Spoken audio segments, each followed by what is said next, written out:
Tudo ótimo, tá tudo perfeito. Hoje a gente vai falar sobre um assunto muito especial e a gente vai falar um pouquinho sobre a meditação no alívio das dores do corpo e da alma, ou seja, do alívio do sofrimento humano, né? E hoje eu tenho um convidado muito especial, ele é um médico, ele se chama Dr. Walter Racine, ele é médico acupunturista, psicanalista, tem um livro incrível que se chama Para as Dores da Alma, e ele tem uma experiência muito interessante com a meditação, né? E por isso eu fiz o convite para ele estar aqui. Ele sempre foi muito carinhoso comigo no Instagram, nas minhas redes sociais, acompanhando meu trabalho. E a gente conversou há uma semana e pouco mais ou menos, eu fiz o convite e ele aceitou assim de primeira, né? Então eu fico muito feliz, Dr. Walter, pelo senhor aceitar esse convite, né? E eu já vou fazer o convite para o senhor entrar ao vivo aqui comigo, para que a gente possa conversar e dar início a esse bate-papo que eu acredito que vai trazer muitas coisas boas para quem estiver aqui com a gente. Então, obrigado. Vamos aguardar ele entrar aqui. Pessoal, se vocês puderem dar um feedback na hora que o Dr. Walter entrar, porque às vezes o Instagram ele não mostra as duas pessoas. Dr. Walter, boa noite, muito obrigado. Fábio, que prazer, viu? Você não O imagina. prazer é meu. Não, é meu. Tenho certeza que é meu o prazer. Poxa vida, muito obrigado pelo carinho, assim, de verdade, pela sua humildade, pela sua hombridade em aceitar esse convite de primeira, né? É uma obrigação. Até porque, imagina, eu agradeço de verdade, porque falar sobre meditação é falar sobre vida, principalmente pela minha vida. Eu tive uma situação muito específica, né, numa certa idade, e a meditação, no momento da minha vida, foi um divisor de águas, assim, foi uma luz no fim do túnel, né? Então, como a gente vai falar sobre as dores da alma e as dores do corpo, né, falar sobre o alívio do sofrimento humano, eu queria que, por favor, se o senhor pudesse apresentar e falar um pouquinho sobre o seu trabalho, para que as pessoas possam conhecer um pouquinho daquilo que o senhor faz, por favor. Fábio, primeiro, boa noite a todos. Boa noite a você em especial. Você não imagina a gratidão que eu tenho por você. Poxa, isso vai obrigado. Me levar para o coração eternamente. Depois eu vou explicar por quê. Primeiro, não me chame de senhor, muito menos de doutor. Tá bom. Pode chamar de Walter. Tá ótimo, Walter. Tá ótimo. Fábio, eu tenho 38 anos de medicina, de formação em medicina. Uau! Eu comecei em 1988 como anestesiologista. Fui para o Rio de Janeiro fazer residência médica no Rio, 3 anos de residência. E aí eu voltei para minha cidade aqui em Minas, Pouso Alegre, e comecei a praticar anestesiologia. Mas dentro de mim sempre tinha um chamamento maior, que era com o outro, com o próximo. Né? Não que a anestesiologia não tinha a importância que ela tem, mas eu sentia falta de um contato humano, de conhecer as pessoas mais internamente. E aí depois, em 1992, eu entrei para o curso na USP lá, do Dr.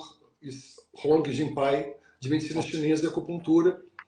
Fiz 3 anos lá, depois fiz mais 3 anos na Escola Paulista de Medicina, com o Dr. Isao Yamamura.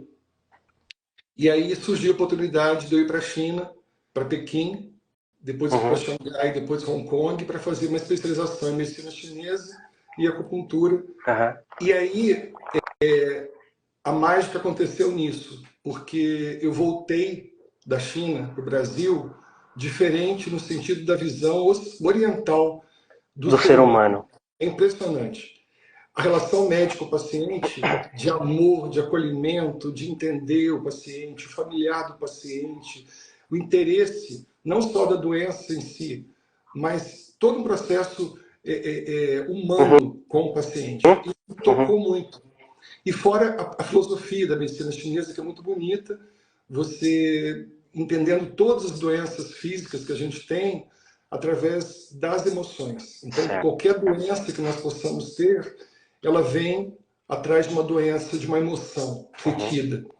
Então, desde um paciente com câncer, um paciente com síndrome do pânico, um paciente com uma doença autoimune, se você sentar 1 hora com ele, você vai entender muita coisa que levou a ele ter essa doença física. Claro. E a medicina ocidental, ela não estava muito aberta para essa parte, além da medicina ocidental, da parte científica. Era aquilo pronto. Né? Aí, muito cartesiana. Cartesiana, literalmente. Muito cartesiana. Muito cartesiana e não abria espaço isso. Aí me tocou muito, eu comecei, né, a formação em psicanálise minha, e eu fiz em São Paulo, na USP também, e depois a formação minha em psiquiatria clínica pelo Instituto de Psiquiatria de São Paulo, da USP, e do Hospital Albert Einstein. Então eu associei a psiquiatria com a psicanálise, para eu, aí falei, puxa, agora é minha cara. Então eu estou há 30 anos nessa área, para entender um pouco mais do ser humano.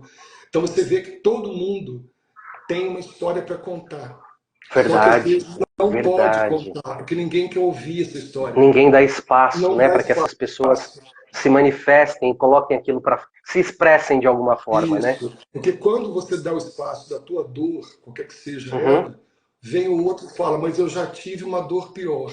Então acaba tirando o teu momento, então você se cala, tem uma competição, não é? Se eu falo da minha dor, você fala, nossa, Walter, eu tive uma pior do que a sua, não é?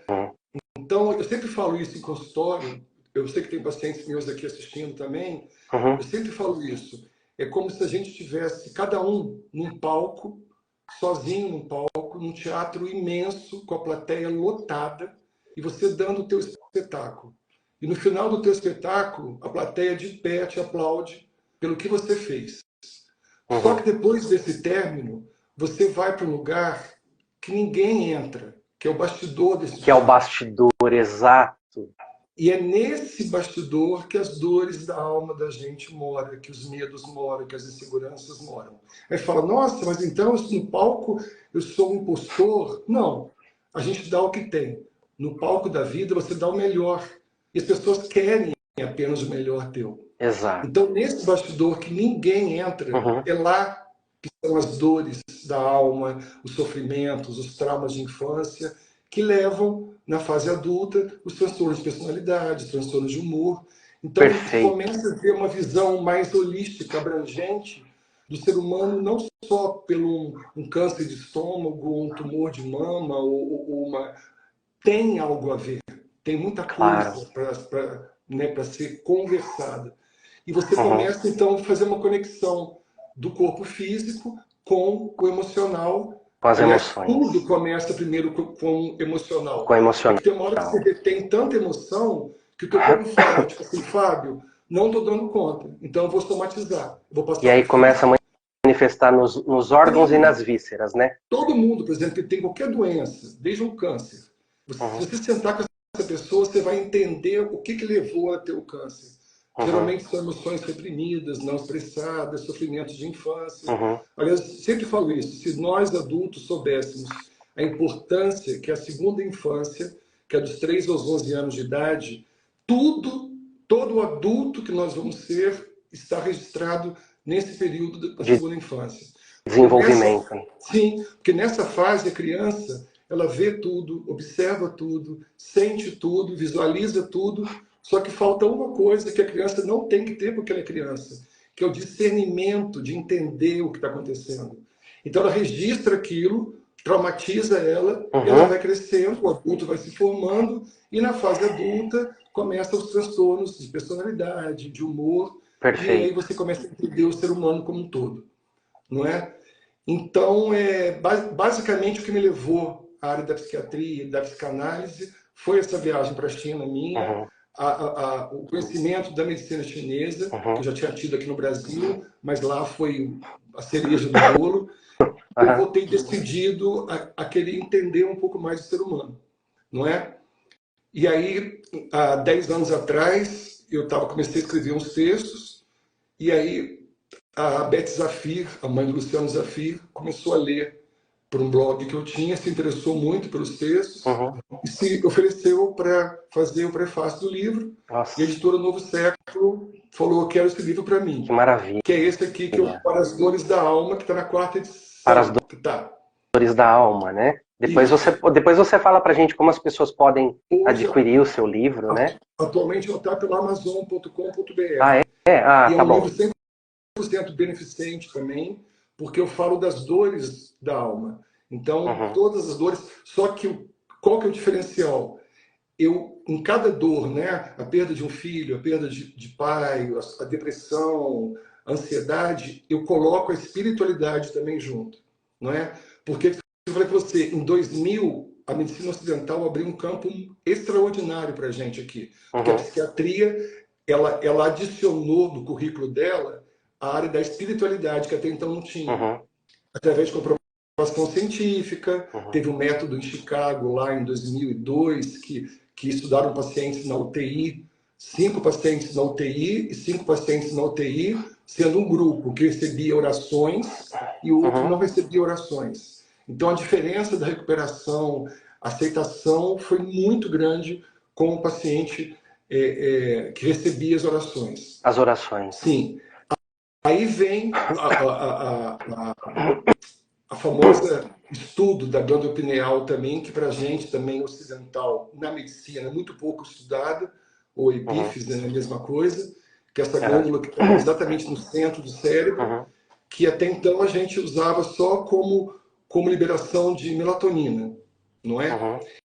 E aí, com essa abertura da espiritualidade na medicina, a gente viu que essa glândula também, ela libera um precursor da serotonina, que é a dimetiltriptamina, que ela é responsável por esse processo que a meditação causa na gente. Exato. Esse bem-estar de equilíbrio emocional, não é? Essa expansão que dá esse bem-estar. Então, essa conexão. E quando eu falo espiritualidade, não é a religião em si. Religiosidade. Sim, porque a espiritualidade é algo que transcende, independente de qual seja a religião que as pessoas religião, perfeito. Não é? Então a espiritualidade entrou na psiquiatria clínica agora, nos ajudou muito, porque você, quando o paciente está aberto a isso, você pode conduzir o paciente também, porque a espiritualidade, ela já foi comprovada que ela desenvolve traz a esperança, traz o perdão, traz o altruísmo, traz o amor, e isso tudo melhora a estratégia para lidar com problemas e redução do estresse. Então, você se tornando uma pessoa melhor, automaticamente você vai ser melhor com o outro. Com certeza, não é? Walter. Com certeza. Nossa, sensacional. Muito interessante você falar isso, porque eu estudei medicina chinesa também, eu sou acupunturista, né? Trabalhei por 12 anos atendendo em consultório, trabalhando com hipnose, acupuntura, programação neurolinguística, mas a menina dos meus olhos no consultório era a meditação, né? Era medicina chinesa, porque eu sempre pensei que a gente poderia transcender a compreensão que a gente tem do nosso corpo. Sim. E estreitar as relações das nossas emoções com os órgãos, com a saúde do nosso corpo em geral, né? Hoje eu tenho 45 anos, mas com 17 anos de idade eu tive linfoma de Hodgkin, né? E na época, isso há 25, 26 anos atrás, a probabilidade de você ser curado era muito menor do que é hoje, né? Pelos medicamentos, o tempo de tratamento era um tratamento muito mais longo. E depois que eu terminei o tratamento de quimioterapia e de radioterapia, obviamente eu continuei morrendo de medo de que a doença voltasse e que eu não sobrevivesse. Tanto que a médica que fez a biópsia de um tumor que eu tive atrás do ouvido aqui no pescoço, ela disse para minha mãe, enquanto eu estava fazendo a biópsia, que eles iam começar o meu tratamento com a quimioterapia, que a doença iria voltar, que eles entrariam com a quimioterapia de novo, que a doença ia voltar e que eles iam fazer isso até que o meu corpo não aguentasse mais. Então eu praticamente fui desenganado no momento em que eu estava fazendo a primeira biópsia, né? Felizmente, o diagnóstico, eu fui além do diagnóstico, né, das estatísticas, tanto que eu estou aqui hoje, mas em função de ter frequentado muito o hospital, né, e eu acabei ficando com aquela famosa síndrome do jaleco branco, né? Então chegou uma hora que eu não suportava mais ir para o hospital e ter que abrir os exames para ver se estava tudo certo ou não. Então, no 10º ano, fazendo acompanhamento, eu pedi para minha médica a licença que eu não queria mais fazer aquele acompanhamento metódico para fazer parte de um estudo no hospital, porque eu já me sentia muito fragilizado. Mas, logo depois do tratamento, eu comecei a ter crises de pânico. E naquele período, também se falava pouquíssimo sobre síndrome de pânico no Brasil.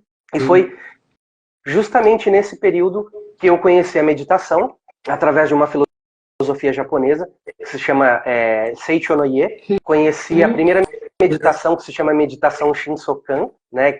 E é uma filosofia de vida assim, que eu sou extremamente grato pelas pessoas que me receberam na primeira vez que eu fui num templo, porque eu estava tão desesperado e eu procurava alguma coisa que fizesse sentido, porque eu também estava cansado de medicamentos, né? Então, eu conheci a meditação e a partir dali eu comecei a estudar, comecei a praticar, criei um método para me livrar da síndrome do pânico, que era justamente o caminho que a meditação me levava, porque eu estava doente e assim, todos os métodos de tratamento que me recomendavam eram métodos de tratamento relacionados ao controle. E eu falava, poxa, se tudo que eu faço relacionado ao controle nunca me cura ou sempre me traz melhoras parciais, o que aconteceria se eu fizesse o caminho contrário? Se eu aprendesse a abrir mão do controle e passasse a confiar mais no meu corpo, a confiar mais na vida, a confiar mais em mim mesmo. E a partir daí, Walter, eu comecei a criar um método que eu, em primeiro lugar, escrevi para mim, que eu precisava acolher a síndrome do pânico. Então, o primeiro passo para eu me livrar da síndrome do pânico era amar aquele processo, porque, de alguma forma, ele estava me ensinando alguma coisa que até determinado momento eu ainda não tinha compreendido, porque eu ficava brigando com o processo, ao invés de acolhê-lo e admirá-lo e respeitá-lo, né? Como qualquer outro ensinamento que a gente tem na vida. E a partir daí, eu comecei a melhorar e depois apliquei isso no meu consultório por mais de 10 anos. E eu vi muitas pessoas se livrarem da síndrome do pânico utilizando o método que eu criei, tanto que virou um livro, né? Ame a Síndrome do Pânico. Você tem meu livro? Ah, tem, é verdade. Eu fiz a dedicatória para você. Tenho. E assim, foi um divisor de águas na minha vida, essa ideia de abrir mão do controle. E a meditação, ela teve um papel crucial nisso. Porque a meditação, por mais que a gente pratique a meditação buscando resultados e querendo resultados, o melhor da prática ele acontece quando não existe interesse nenhum. Quando eu reservo uma parte do meu tempo e eu me entrego a mim mesmo, a uma observação passiva e amorosa de mim mesmo. E aí eu passo a compreender tanto as minhas limitações quanto as minhas potencialidades. E a partir daí eu consigo, à medida que eu melhoro, né, e me torno uma pessoa muito provavelmente mais calma, mais amorosa, eu consigo transbordar isso para o mundo, né? E é isso que eu tento trazer no meu canal, no canal Meditar para Despertar no YouTube, através das meditações, que é o acolhimento, fazer com que as pessoas confiem, não nas minhas palavras exatamente, mas no processo que está acontecendo durante a meditação, que é transcender os 5 sentidos, ir além dos próprios pensamentos e perceber que eu não sou o meu pensamento, que eu não sou aquilo que eu sinto, mas eu sou o ser que está por trás de tudo isso. Sim, e que pode administrar isso com amorosidade, sem se revoltar, sem ficar brigando com aquilo, né? Então a meditação... Oi? Eu sempre falo que, por exemplo, se você puder resumir a psiquiatria em uma frase apenas, chama-se padrão de pensamento. O padrão de pensamento te coloca em qualquer lugar, tanto no lado bom quanto no lado ruim. Então, se você tiver um controle do padrão do pensamento, você enxerga até o problema de uma forma mais coerente. Por isso que é importante você estar sempre em trabalho com o mental para você ter esse equilíbrio. Quando eu falo equilíbrio, não é perfeição, né? A gente também é humano, a gente tem emoção de humor. Mas quantas vezes você precisa recorrer, como eu faço às vezes, dado os teus ensinamentos, em momentos, situações de estresse, que você em um segundo a gente se conecta com aquele momento que a gente fica na hora dos 10 minutos de meditação, e como isso funciona. Não é? E a gente passou por um momento, eu acho que assim, dificilmente a pessoa, ela busca, no caso a meditação, ou busca uma religião até, se ela não passou por caminhos estreitos da vida. Exato, é verdade, é verdade. Dificilmente, porque quando você está no estado bom da vida, ou está feliz, ou está tendo sucesso, você despreza isso. Quando você está na dor, né, a dor tua interna, tem um chamamento interno que fala, meu Deus do céu. Foi o que aconteceu comigo também. Esse ano de 2023 não foi um ano legal para mim, no sentido fisicamente. Eu tive 2 cirurgias muito graves de coluna, uma complicação séria depois de uma trombose muito grave nas pernas. Uau. E eu fiquei 5 meses de cama. E aí uma grande amiga minha, Solange, por obra de Deus, manda para mim o teu link. E aí você não imagina, eu já estava me preparando para ter esse processo, mas sempre tem que ter alguém, né, um intercessor, para você falar, puxa, foi depois disso que eu tive. Claro. Então, quando eu estava na minha cama, tomando morfina, com muita dor, veio esse WhatsApp dessa minha amiga Solange, e eu cliquei em você, que eu não conhecia você. Cliquei. Mas foi assim, impressionante, Fábio. Parecia que eu te conhecia há anos, né? O timbre de voz seu. E quantas vezes eu fiz 3, 4, 5 vezes a mesma meditação em um dia, porque aquilo me confortava. Fora as pessoas que me amavam, que estavam o tempo todo comigo, me ajudando, e foram bastante pessoas muito importantes, mas eu precisava desse momento íntimo da meditação, no caso sua, com o meu eu interior. E tanto é que eu falo, eu posso esquecer de tudo, mas eu não saio de casa sem a tua meditação. Nossa, que maravilha. Eu estava de férias agora, não deixei um dia de fazer, porque isso me abastece, não é? É como se acordasse alguma coisa na gente que falasse, tem algo importante aí, cuida desse algo importante. Só que, infelizmente, a gente busca, né, a água quando está com muita sede. Exato. Quando você está sem sede, você não busca água. Então, é difícil você indicar para alguém, faz que é muito bom para mim, se a pessoa naquele momento não é o momento dela. Ela vai ter um momento, com certeza. Sim. Então você tem que perceber quando é o momento que a pessoa se abre e fala, meu Deus do céu, por que eu não fiz isso antes? Exato. Porque eu não tinha que fazer. Eu acho que tudo tem que ter o tempo certo para tudo. E voltando a falar isso, a gente passou por momentos também muito sérios também nesses 2 anos de pandemia, não é? Sim. Porque teve muito, além de medos, inseguranças, síndromes do pânico, teve um burnout também muito grande, esgotamento mental, porque a gente sabe que no cérebro tem uma região chamada amígdala cerebral, que é responsável pelo processo de alerta e medo. De luta ou fuga, né? E quando nós estamos estressados, ela incha e ela começa a entrar no automático, né? Em frente a um cão bravo, ela é acionada para te alertar, cuidado com o perigo, você resolveu aquele momento e depois ela volta à calmaria. Nesses 2 anos de pandemia, ela ficou acionada 24 horas por dia. Por dia, é verdade. Então, nível de cortisol, de estresse, de desespero, de síndrome do pânico, tudo, porque a gente não conseguia relaxar pelo medo do medo. De perder pessoas que a gente amava e perder a própria vida. Então, muitos pacientes meus também, nesse momento, pediam para mim. Eu passei para vários pacientes meus a tua meditação, porque eu falei, olha, tem que ter alguma coisa para você, por um momento do dia, se desconectar de tudo isso. Com você mesmo para preencher, né? Então a gente tem que ter muita. Então, quando as pessoas, eu vi assim, muitas pessoas procuraram a meditação, a oração nesse momento de desespero que a pandemia trouxe coletivo, não é?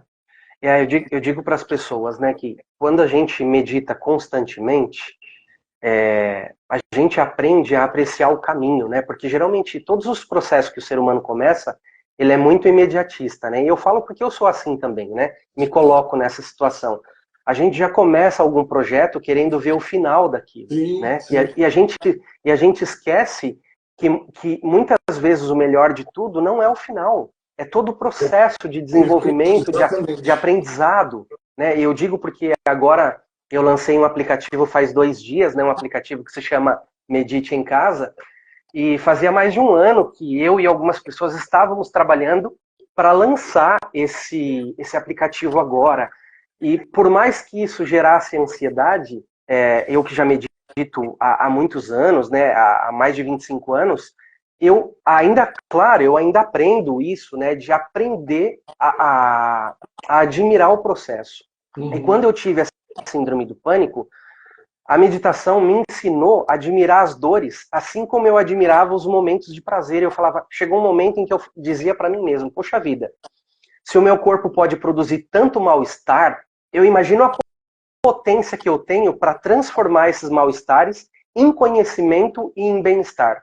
Só que enquanto eu estiver brigando com isso que está acontecendo, significa que eu não aceito o que a vida está me apresentando agora, o que a minha natureza está demonstrando agora. E eu comecei a perceber que a síndrome do pânico nada mais era do que uma inteligência muito maior do que eu, como você falou no começo, me ajudando a colocar as minhas mazelas emocionais para fora. Porque já que eu não percebia que eu estava no meu limite, no limite do meu sistema emocional, somatizava no corpo para que eu procurasse ajuda, buscasse conhecimento, para que eu pudesse me livrar daquilo e me desapegar daquilo de alguma forma. Então, a meditação ela foi incrível porque eu deixei de buscar a felicidade na estabilidade da vida, porque não existe estabilidade. Não existe. Tudo, a única coisa que se mantém estável é que as coisas mudam o tempo todo, né?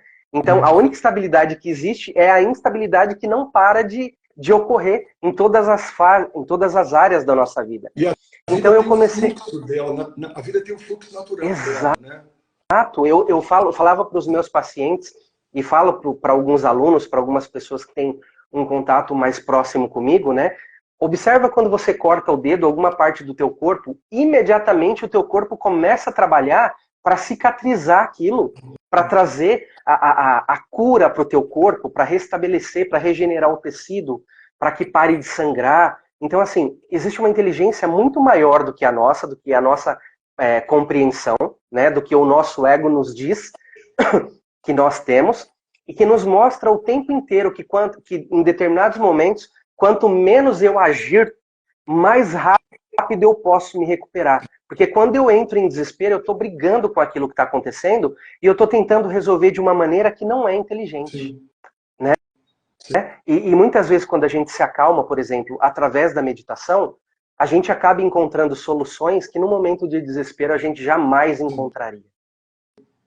E você pode Não é verdade, Walter? saber assim, toda vez que a gente passa por uma situação de estresse, eu também tive síndrome do pânico, eu sei exatamente o que é, e faço questão, quando o paciente meu me procura com síndrome do pânico, eu faço questão de falar que eu já tive também.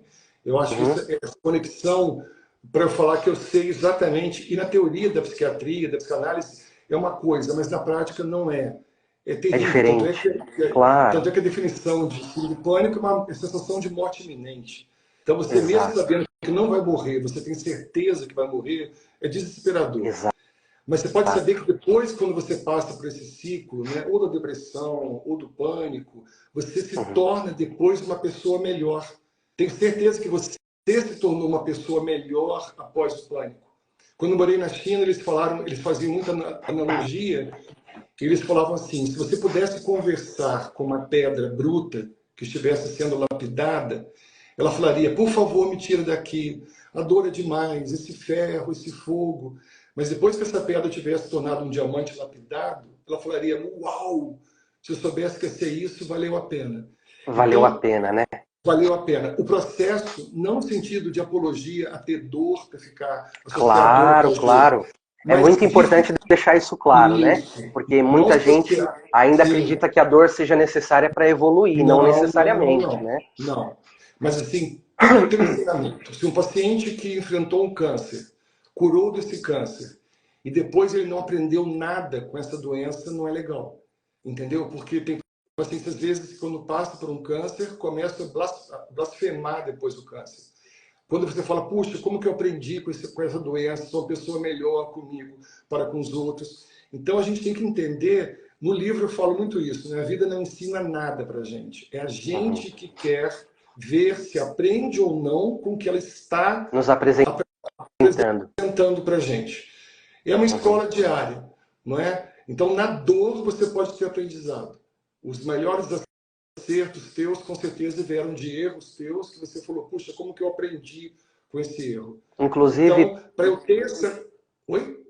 Pode falar, Walter, desculpa. Para eu ter essa consciência, eu tenho que ter, nesse poder da mente que você fala, da meditação, uma mente em equilíbrio, para eu não me revoltar com uma situação. Eu entender. Né? Por que não comigo? Por que comigo? Né? Exato. E compreender que assim, a vida é feita de altos e baixos. Na verdade, desde o processo de desenvolvimento da gente como embrião, né, tudo que a gente enfrenta na fase embrionária e depois, como você falou, né, na primeira, na segunda infância, nas fases de desenvolvimento, desenvolvimento global, né, de fala, desenvolvimento motor, sociabilidade, sempre nós teremos momentos felizes e momentos de dor, né? O Mário Sérgio Cortella, ele fala uma coisa que é muito interessante. Ele fala assim, se nós fôssemos felizes o tempo todo, não seria felicidade, seria monotonia de um sentimento, de uma emoção. E a gente vê o processo, esse processo de altos e baixos e de mudanças que acontecem o tempo todo, refletidos na natureza. Durante um dia, quantas vezes o clima muda, né? Hoje, por exemplo, em São Paulo, aqui está um calor absurdo. Aqui já esfriou, choveu agora há pouco. Aqui já esfriou um pouco. Aí esfriou? Esfriou. Então, e aqui estão, assim, estações, né? As 4 estações. Quase 4 estações num único dia, né? Então, nós temos também muitas alterações emocionais. E quando a gente entende isso, a gente começa a perceber que tudo bem ficar estressado de vez em quando, tudo bem ficar triste de vez em quando. O que não pode acontecer é a gente permanecer num estado que limite a gente o tempo todo, né? E a meditação, ela nos dá uma percepção muito clara disso. Porque como nós geralmente ficamos mais calmos com a prática da meditação, mais amorosos e mais compassivos, a gente começa a não ficar mais indignado com aquilo que a gente sente. E a gente passa, na verdade, a ficar maravilhado com a vida. Eu sei que é muito mais fácil falar do que sentir, né? Eu tive crise por mais de 10 anos, foram quase 12 anos, e eu lembro exatamente o pesadelo que era. Até que eu passei a aceitar aquilo e lidar com aquilo de maneira mais amorosa e mais receptiva. E não ficar brigando com aquilo o tempo todo. Mas tentar compreender o que aquelas dores, né, não só do meu corpo, mas o que as dores da minha alma queriam me dizer naquele momento. Né? Por que tanto sofrimento? Porque já que eu tenho tanto sofrimento, será que não tem como acolher isso de uma maneira mais branda? De uma maneira mais inteligente? E aí começava, eu lembro que eu, às vezes nas crises de pânico, eu olhava para fora assim da minha casa, da janela e falava, poxa, parece que só eu tô sofrendo, a vida continua sendo vida, o cachorro continua sendo cachorro, a árvore continua sendo árvore, né? Será que isso muito no luto também, né? No luto você está fechado pelo luto e vê que a vida continua lá fora, né? Exato. E aí você percebe, poxa, será que eu não consigo voltar para esse fluxo natural, né? E a meditação nos traz essa possibilidade. Obviamente que existem transformações bioquímicas, né? Então, o nosso corpo passa a produzir dopamina, endorfina, serotonina. Então, a gente tem o alívio das dores físicas, mas também tem o alívio das dores emocionais, porque a gente tem o equilíbrio das emoções através da prática meditativa, né? E deixa eu te fazer uma pergunta, aproveitando esse gancho, falando do seu livro um pouquinho, né? Quando você fala de dores da alma no seu livro, essas dores da alma estão relacionadas ao sofrimento emocional, Walter, especificamente? Associado o social com o físico. Por exemplo, eu tenho vários capítulos, né? Desde de perdas de entes queridos, de doença que não tem cura, depressão, a solidão, a sensação de... Né, todo um processo desses bastidores que eu falei com você. Que às vezes você vê pessoas... Uma coisa que deixa eu ver só um pouco, tipo um processo. Quando eu fui fazer um programa da Leda Nagli sobre o livro, tinham várias pessoas na mesa lá, estava o Moacir Franco, estava vários, enfim. E aí eu falei sobre o livro, sobre isso. Quando acabou o programa, que era ao vivo, todos da mesa me chamaram num canto para falar alguma coisa desse bastidor dele. Então tinha lá uma modelo que estava super em moda, o outro lançando uma peça de teatro de sucesso. Então, quando eu falei para você que no começo que a gente está no palco, não é ser artista, é você estar dando o melhor, ninguém dá o que não tem. Então, se você está dando o melhor para os outros, quer dizer que você tem em você. Agora, por que a gente não se alimenta também desse bem que a gente dá para o outro? Perfeito. Aquilo que eu falei, as pessoas não querem ouvir. Porque se você falar, olha, eu estou com pressa, depois a gente conversa, a pessoa às vezes ela nem mais fala, porque ela falou, tá vendo? Ninguém quer entender a minha dor. E a gente está entrando num mundo também que a gente tem que ter, eu vejo muito em pacientes meus também, atendi hoje 2 exatamente com esse tema, que são as redes sociais, que estão colocando uma fantasia na mente dos outros perigosa, né? Onde todos são perfeitos, todos estão felizes, todos têm uma pele perfeita porque usam filtro, entendeu? E quando a pessoa não está bem emocionalmente, quando ela vê aquela foto, não tem como ela separa que aquilo é uma foto. Ela vai ver que a vida dela não está legal e a vida do outro está legal. Então a gente tem que ter muita cautela também com essa onda negativa que as redes sociais, essa busca da perfeição de corpo, de perfeição de rosto, né? Tá, eu acho assim que tinha que ser um processo de fazer um botox na alma, uma harmonização facial da alma. As pessoas são, você vê que pessoas lindas fisicamente, viajando o mundo todo, quando você senta e conversa com ela, elas falam de um vazio interno. Existencial, perfeito. Existencial. Então, é aí que você pega o entendimento, porque, ninguém vai ver o que essa pessoa tem no bastidor, só vê o melhor dela.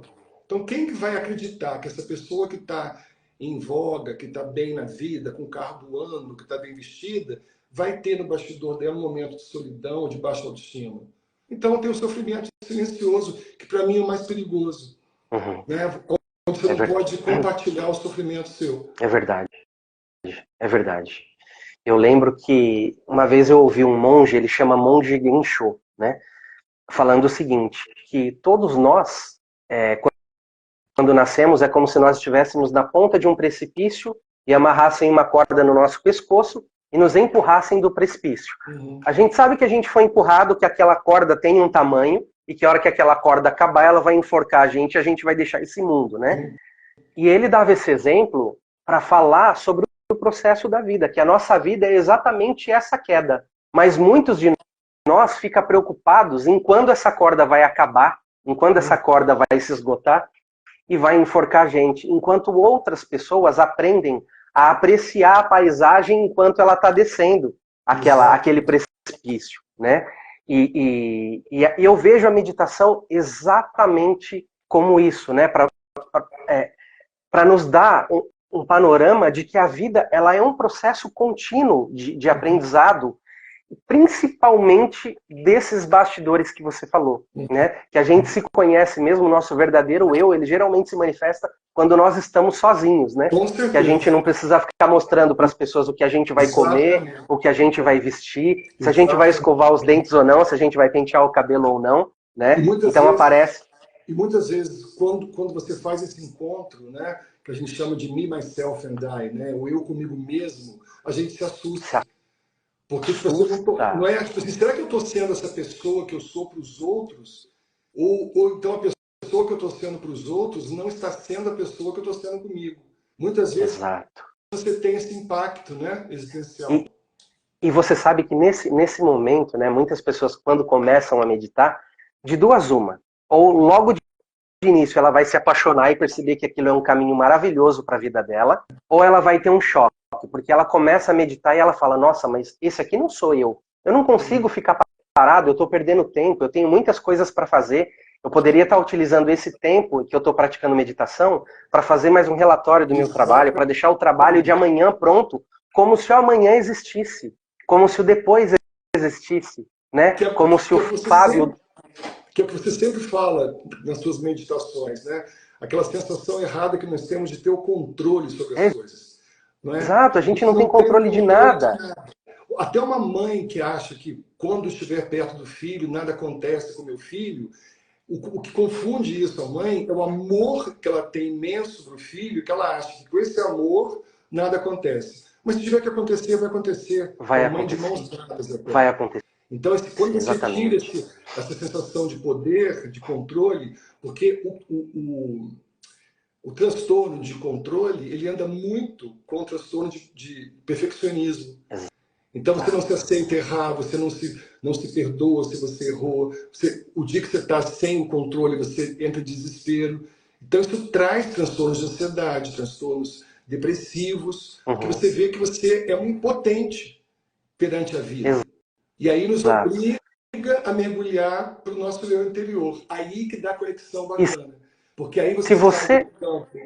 Pode falar, porque, Walter, por favor. Sim, quando a gente está nesse campo de ter que ter o controle sobre as coisas, não é que você queira no campo consciente. Isso já está impregnado na gente. Claro. Quando você percebe isso, que isso não é... Primeiro, não é humano.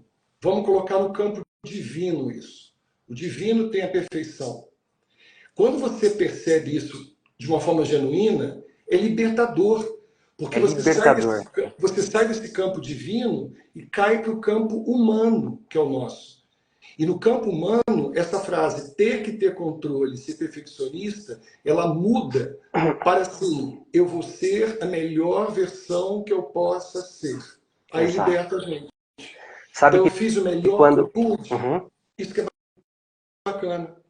Sabe que quando eu decidi que eu ia finalmente melhorar da síndrome do pânico, porque eu comecei a perceber que eu tinha potencialidade para isso, eu falei, bom, a natureza, independente do que eu conheço, ela existe há bilhares de anos. Então, se eu estou aqui hoje, não é por acaso. Existe uma inteligência que é muito maior que a minha e que se eu der espaço para ela, ela vai atuar para que eu seja curado desse distúrbio, dessa disfunção, dessa situação que de alguma forma eu criei. Mas eu percebi que eu percebi que eu precisaria sair da primeira pessoa e abrir mão do meu ego para que essa força se manifestasse abundantemente através de mim. Então, a partir daquele momento, eu disse para mim, eu vou me colocar como um instrumento da vida, como qualquer outro ser, como qualquer outro animal, como qualquer outro ser vivo, e eu vou tentar cumprir o meu papel da maneira mais natural possível. E eu tive que literalmente perceber o quanto eu era egoísta. Egoísta no sentido de é o meu bem-estar, é o meu conforto, egóico, são os meus sonhos, é só para mim, é tudo para mim. E eu falo para isso, eu falo sobre isso e eu chego a ficar emocionado, porque assim, foi num momento de muita dor que eu percebi a minha pequenez. Mas né? é sempre isso que eu falei com você. No momento de glória tua, é aquela frase que eu gosto muito de Jung, né? Quando você olha para fora, você sonha, e quando você olha para dentro, você desperta. Exato. Eu acho que esse despertar, enquanto você está olhando para fora, você sonha, você cria. Agora, olhar para dentro é despertar, que é o autoconhecimento. E é difícil olhar para dentro. É muito difícil olhar para dentro. É muito difícil. Porque primeiro, quando você começa a olhar para dentro, você já tem todas as interferências do mundo e as suas próprias interferências, né? Que te impedem de olhar para suas limitações. Mas quando você começa a abrir mão disso e perceber que você é só uma pecinha muito, muito, muito, muito pequena no panorama geral da vida, você fala, não, se eu fizer a minha parte e eu for bem sucedido, já tá bom demais. Sim. Porque eu vou conseguir, de alguma forma, fazer com que isso transborde e toque as pessoas, os seres e tudo aquilo que está próximo de mim. Né? E outra coisa também, desculpa, que a gente, por exemplo, a meditação também, no caso especificamente, ela trabalha muito para uma coisa que atrapalha muito o adulto da gente, que são as crenças limitantes que a gente ouve desde a infância. Perfeito. Que é uma mãe que fala, um tio, uma avó, você é isso, você está banado, você tudo que faz errado. Isso registra muito na mente da criança e atrapalha esse adulto. Então, quando você consegue, nesse processo de despertar interno, na meditação, você começa a livrar de rótulos que nunca foram seus. Exato. Então, você se permite, esse não sou eu, esse nunca fui eu. Isso foi uma outra pessoa que não sou eu. Você começa a se fortalecer no adulto que você é. Inclusive largar dores que não são suas, né? Exato. Por exemplo, você como médico e eu como terapeuta, né, que eu fui por um tempo, ainda me considero terapeuta, hoje eu não atendo mais porque não dá tempo, né? Eu tenho outras demandas, mas eu lembro que nos primeiros atendimentos de acupuntura que eu fiz, eu ficava muito mal, assim, depois do terceiro atendimento eu não tinha energia para continuar trabalhando. Porque eu queria ajudar a pessoa, mas eu trazia o problema dela para mim, até que eu comecei a perceber, não, isso aqui é da pessoa e isso aqui é meu. Então eu preciso separar e, claro, ter compaixão por aquele ser que está ali te pedindo ajuda, te pedindo auxílio, para que você possa auxiliar ele de alguma forma, senão a gente adoece junto com ele. Né? Então, eu custei aprender quando você entende exatamente o que é a compaixão, porque eu tinha esse problema também teu. Eu voltava para casa, às vezes, exaurido que eu voltava. Exaurido. Como se a pilha tivesse acabado. Então, quando você percebe que a compaixão é quando você entra na história do outro, você entende a história do outro, Só que você tem que voltar para você mesmo e desse usar os lugar teus recursos, né? fortalecido ajudar o outro. Porque senão você pula para a história do outro e fica nela e enfraquece junto. Exatamente. Então a compaixão é muito nobre porque você...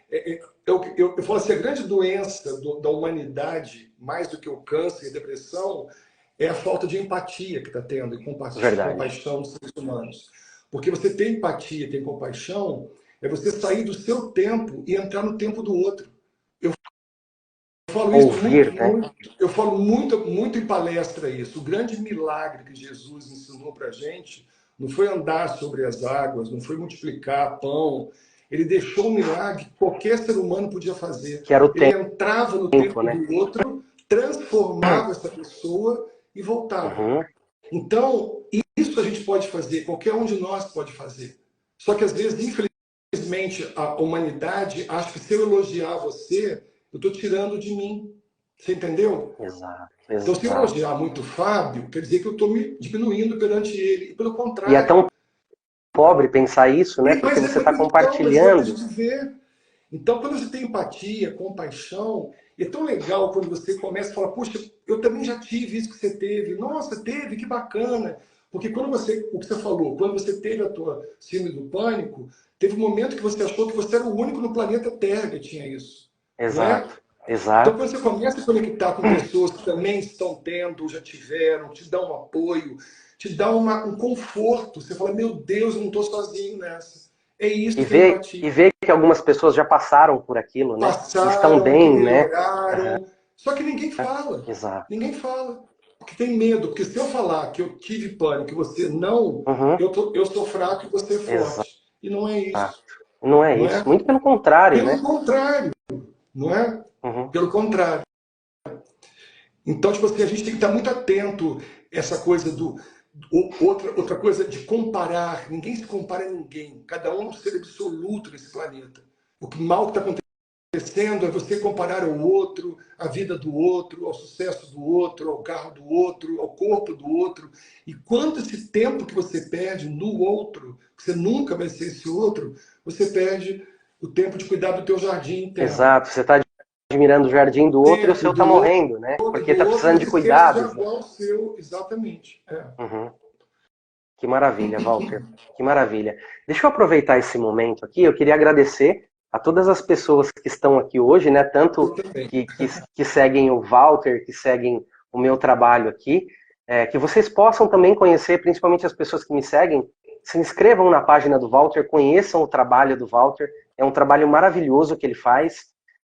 Eu não conhecia muito do teu trabalho, Walter, mas eu comecei a ler sobre as coisas que você escreve, assisti alguns vídeos seus no YouTube e literalmente fiquei encantado e percebi de onde vinha tanta gentileza, né, da sua parte em compartilhar o seu conhecimento. Apesar da gente ter histórias de vidas diferentes, né, algumas coisas se assemelham bastante. Quando eu tinha o processo, vivenciei o câncer, né, aos 17 anos de idade, eu fiz uma promessa para mim mesmo, que eu ia tentar ajudar o máximo de pessoas possível com o que eu fizesse. Mas eu nunca imaginei que eu fosse trabalhar com alguma coisa na internet. Eu nunca imaginei que as minhas aulas de meditação da prefeitura se transformariam num conteúdo digital e que chegaria a tantos lugares no mundo, né? E é gratificante. Você tá fazendo aquela analogia que eu falei da pedra bruta para o diamante lapidado, você já está no teu tempo de diamante lapidado. Então, tudo que você está recebendo, que é merecimento teu, teve que passar pelo processo da lapidação toda da pedra, que dói. Dói. Você é humano, é aquela coisa, você é o direito teu de falar, não estou aguentando, estou cansado, estou esgotado, mas eu não desisti. E é isso que nos torna vitoriosos. Eu falo sempre isso, Fábio. Ninguém é melhor do que ninguém, ninguém é menor do que ninguém. Porque todos nós enfrentamos batalhas internas que são as mais importantes. Porque as batalhas externas da gente, todo mundo assiste. As batalhas internas, a plateia está vazia. Então, só da gente estar aqui hoje, nós dois, e as pessoas que estão nos acompanhando, se nós estamos no presente do agora, nós vencemos até hoje todas as batalhas internas. Então isso nos faz ser merecedores de uma medalha de ouro de primeiro lugar. Cada um com a sua história. Por isso que eu falo, ninguém é igual, melhor do que ninguém. Com certeza. Por isso que eu falo, eu tiro o doutor da frente, porque não me faz nada mais o doutor na frente. Então, tipo assim, qual que é a tua história para contar a minha história? E cada um está num papel importantíssimo. Sim. Não é porque um é isso, outro é aquilo, outro tem um status X. Então, todos nós somos vitoriosos, porque nós não desistimos. Por mais que tenhamos vontade, às vezes, de falar, seria melhor, mas não. Então, você manter um padrão de pensamento desse nível, a gente tem que ter uma saúde mental.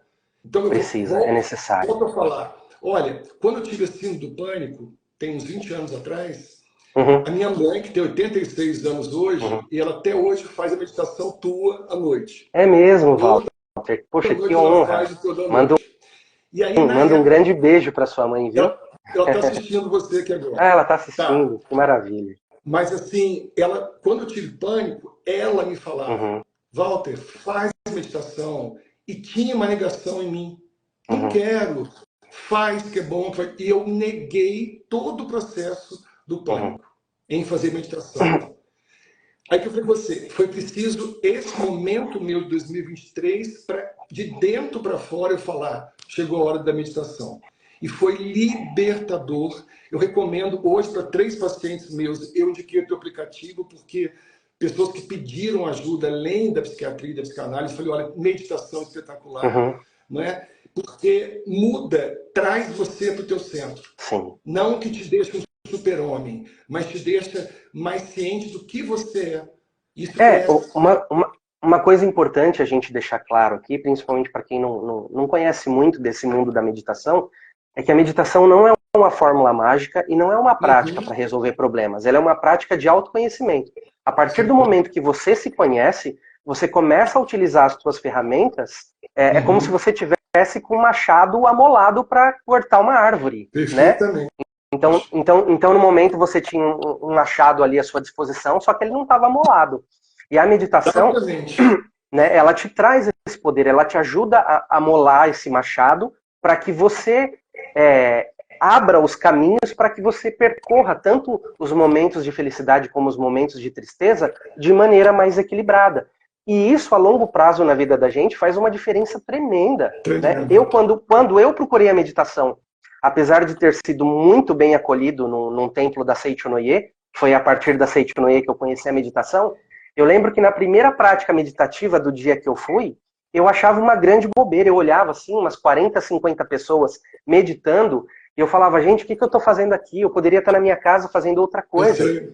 E as pessoas estão aqui em silêncio, ou recitando um mantra, ou lendo uma sutra sagrada. O que eu estou fazendo aqui? Então, muitas pessoas ainda têm a sensação de que quando elas meditam, elas estão perdendo tempo, e na verdade elas estão ganhando vida. Elas estão ganhando presença, porque a gente só consegue aproveitar a vida que acontece, seja ela confortável ou desconfortável, nesse momento aqui. Não existe nada além desse momento. Todo o resto é especulação da nossa mente. Só isso, nada mais. O próprio cérebro, né, a parte funcional do cérebro, a fisiologia do cérebro, ele precisa, eu chamo no consultório de ócio positivo. O cérebro precisa de uma pausa até para ele absorver o que ele aprendeu. Por isso que você entra no esgotamento mental, num burnout, porque quando você não dá essas pausas necessárias, porque quando você dá essa pausa, no caso da meditação, o cérebro, ele acalma, ele absorve o que ele aprendeu e faz novas conexões neurais. Então, são importantes, porque se você também não desocupar a captação do cérebro, você tem um esgotamento. Então, por exemplo, nunca é tarde, porque eu faço 60 anos em abril agora. Então, nunca é tarde, porque eu comecei aos 59 anos a meditação. Olha que então, não é tarde. Não é aquela coisa, agora já é tarde demais. Não, a meditação pode ser com 80, com 50, com 40. Não existem... momento, tem que ter o start. Tem que ter. Não é? E eu fiz também... Pode falar. Eu digo para as pessoas assim, a gente busca muito a questão da estabilidade, né? E eu falo para as pessoas assim, imaginem se a gente... Tem muita gente que gosta do calor e não gosta do frio. E eu digo para essas pessoas assim, imagine se a gente vivesse só no calor. a Terra, o planeta racharia, nós não teríamos vida animal, não teríamos vida vegetal. Então a gente precisa do equilíbrio, né? Desses altos e baixos, né? Quando a gente está lá embaixo para criar força, para poder subir o morro, quando a gente está lá em cima e vai descer para relaxar, para descansar o corpo, para se preparar para o próximo morro que vem, e entender que esses altos e baixos é a maravilha da vida, né? Quando eu estava fazendo a formação minha na USP, eu fiquei sabendo que no Hospital Servidor Público de São Paulo tinha aberto, quando abriu em 2000 a espiritualidade em psiquiatria, eu fui visitar esse hospital, porque o 7º andar inteiro, quem conhece o Hospital Servidor do Estado de São Paulo sabe a grandiosidade que é esse centro de hospitalar, a seriedade que é esse hospital. É espetacular. E ele até hoje tem isso. O 7º andar inteiro é dedicado à meditação. Olha que maravilha. Então você pega pacientes oncológicos, pacientes depressivos, pacientes com doença terminal, pacientes... Então tem um momento que até os próprios médicos também, enfermeiros, vão para esse andar ter esse momento de meditação.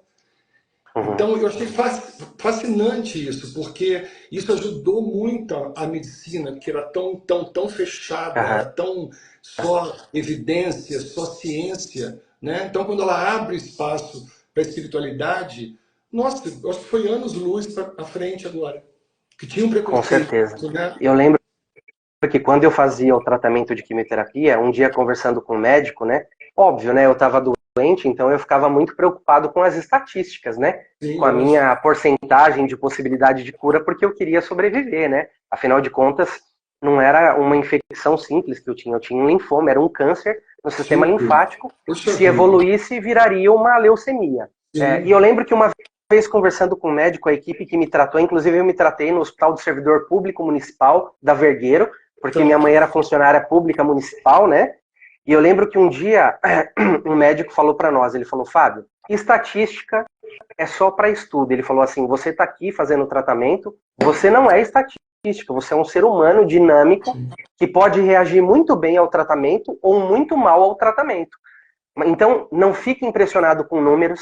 E eles pediam, né, para quando a gente pegasse o resultado dos exames, para a gente não abrir, porque como a gente não entendia qualquer alteração que a gente via, a gente ficava desesperado, né? Quantas vezes eu abri o exame e eu ficava gelado antes de entrar no consultório médico e depois a médica me dava uma bronca, ela falava, não quero que você abra o exame, porque você ter alteração de uma especificidade no teu exame não significa que a doença voltou. Né? Para que a gente possa falar que você está doente novamente, a gente precisa de um conjunto de informações. Então, não generalize a partir de uma informação que você viu que está ali em desequilíbrio, né? Mas isso acontece também porque nós somos muito imediatistas, né? Muito imediatistas. A gente quer começar algo, como a gente já falou aqui, quer começar algo já terminando, né, Walter? Caio, o que você fala daquela sensação de ter que ter o controle, né? Que a gente acha que tem que ser imediatista, tem que ter o controle. Exato. Não é? Exato. Bom, eu queria deixar um recado um pouquinho antes da gente finalizar. Queria agradecer muito, Walter, você em primeiro lugar, por estar aqui, né, por ceder, como você falou aqui. Só uma pausa. Sou eu quem agradeço você. Obrigado. De verdade. Muito obrigado. Estar aqui muito com obrigado. você é um serviço meu até de agradecimento, um pequeno agradecimento a você. Imagina. Por ter transformado a minha vida, de verdade. E eu peço a todos os meus pacientes que estão aí, familiares que estão aí, sigam esse homem, que é uma pessoa extraordinária. Obrigado. Uma espiritualidade elevadíssima. Não estou elogiando você, estou reconhecendo você. Então, sigam ele também, porque que legal ter te conhecido, que importância você tem para sempre na minha vida. Isso eu falo para todo mundo. Deus te abençoe muito também nisso. Fico muito feliz. Quem sabe um dia a gente não faça um evento juntos, né? E a gente possa levar o maior prazer. Esses dois conhecimentos que casam tão bem, né? Com certeza. A psiquiatria, né? A tua área de atuação, né? Com o maior prazer. Queria agradecer muito, então, a tua presença mesmo aqui, o teu conhecimento, que é incrível. Agradecer a todas as pessoas que cederam um pouquinho do tempo delas também para estarem aqui com a gente, né? Walter, se você puder, eu vou te pedir um favor, mostra o seu livro novamente. Muitas pessoas estão pedindo aqui, perguntando sobre o nome do livro, né? Ele está com aquela imagem invertida, né? Perfeito. Isso. Essa capa roxa é a quarta edição. É a quarta edição, né? Já. Quarta edição. Tá. Tem tipo 12 textos a mais. Ah, que E bacana. é um livro beneficente, como eu falei com você, e está vendendo pela Amazon.com.br. Maravilha, que maravilha. Espero que depois eu vou entrar em contato com você no particular, que eu vou querer o meu autografado. Imagina. Eu quero muito ler o seu livro agora. Fiquei muito curioso pelo conteúdo. E queria dizer também para as pessoas que faz 2 dias que eu lancei um aplicativo de meditação que se chama Medite em Casa. Eu criei esse aplicativo porque eu acredito que seja uma forma da gente levar a meditação de maneira mais acessível possível ao maior número de pessoas, né? Eu acredito que hoje no mercado é o aplicativo mais em conta e além da parte de meditação, claro, né? Eu tenho lá uma parte do conteúdo que é gratuita, mas além da parte de meditação, eu terei outros profissionais com conteúdo dentro do aplicativo. Então eu terei, por exemplo, um profissional de educação física falando sobre atividade física, terei uma nutricionista, e eu queria te fazer um convite aqui e agora, Walter. Ao vivo. Para que, se de alguma maneira você puder participar desse aplicativo, criar algum conteúdo, para que a gente possa divulgar dentro do aplicativo, pensando nisso que a gente falou aqui, sobre curar, sobre trazer alívio para as dores da alma, né? Então, eu deixo esse convite aqui, fico muito feliz se você aceita. Pelo aplicativo, super bem feito. Obrigado. Super caprichado. Adorei. Muito bacana. Obrigado. Então fica aqui o convite para as pessoas conhecerem. Quem quiser conhecer um pouquinho do meu trabalho no YouTube, o canal se chama Meditar para Despertar, @Meditar para Despertar. Vai me encontrar lá também como Fábio Lima. Aqui no Instagram é Meditar para Despertar. E sigam o trabalho do Walter também, que é um trabalho incrível. Muito obrigado a todos por permanecerem aqui com a gente todo esse tempo, né? E quem sabe a gente faça uma próxima live abordando um outro assunto. E eu também, agora eu quero agradecer também essa oportunidade que você me deu, esse trabalho belíssimo que você faz, esse canal do YouTube belíssimo também, o beijo no coração diário que você dá pra gente. Obrigado. É muito gostoso, aquele um beijo no coração. E as pessoas também que sigam o Fábio Lima, o aplicativo dele tem para o Google e tem para o Android também, que é muito bacana, tá um preço muito acessível, como ele falou mesmo, e vale a pena porque é um padrão internacional. Para as pessoas terem ideia, né, o aplicativo ele chama Medite em Casa. Quem fizer a assinatura anual vai pagar menos de R$9 por mês para assinar um aplicativo com mais de 500 meditações, com mais de 500 áudios em qualidade premium, né, de gravação, e ainda teremos, se Deus quiser, profissionais como o Walter também, contribuindo aí com o conteúdo do aplicativo. Mesmo. E isso é um dos primeiros frutos que você vai ter mais ainda que colher. Amém. Né? Por tudo que você passou, por toda a lapidação que você teve, que não foi fácil. Eu acho que chegou a grande hora da sua colheita e receba isso com total aceitação, tudo que vier até você por merecimento. Muito obrigado. Nada é por acaso. Né? Nada é por acaso. Né? Deixa eu só dar um recado, para a gente estar no mês da saúde mental, janeiro. Não banalizem a depressão. Conversem com as pessoas. Às vezes um olhar entrega, um silêncio entrega para o outro que eu não estou bem. Não avalie só a vestimenta, que está bem, que está rindo numa foto. Se você perceber que alguém está querendo comunicar pelo olhar, que a alma expressa pelo olhar, converse. Puxe um assunto, porque a gente não pode banalizar e só levar a depressão quando chega ao suicídio. A depressão é muito séria, está aumentando cada vez mais nos jovens e adolescentes. Então, isso, aproveitando esse janeiro branco aí, para a gente ficar atento às pessoas. Por isso, vamos ter mais empatia, né? Mais compaixão, porque você começa a conectar e descobrir pessoas também que precisam da ajuda e para trocar essa informação. Exato, né? E eu queria aproveitar o que o Walter falou para fazer um alerta muito importante. Não utilizem as meditações do meu aplicativo, de qualquer outro lugar, de qualquer outro profissional, como medicamento e como método terapêutico. Não substituam qualquer tratamento que vocês façam pelas meditações. Utilize a meditação como algo que vai complementar o teu processo de qualidade de vida, de autoconhecimento, de autopercepção, de expansão da tua consciência, mas nunca substituam qualquer tratamento. Aqui eu peço, por favor, porque eu já vi muita gente falando que está deixando de usar os medicamentos porque está melhorando com a medicação. Você só pode parar de usar o seu medicamento com consentimento e acompanhamento do seu médico, né? Se as meditações estão te fazendo bem, maravilha, mas não pare qualquer tratamento, não pare os seus medicamentos. Vou ficar muito feliz de saber que as pessoas deixaram o tratamento em algum momento, mas fizeram isso com cautela e com responsabilidade, né? Para que não pare, de repente interrompa um tratamento e volte a ter problemas maiores do que os que já tinha antes.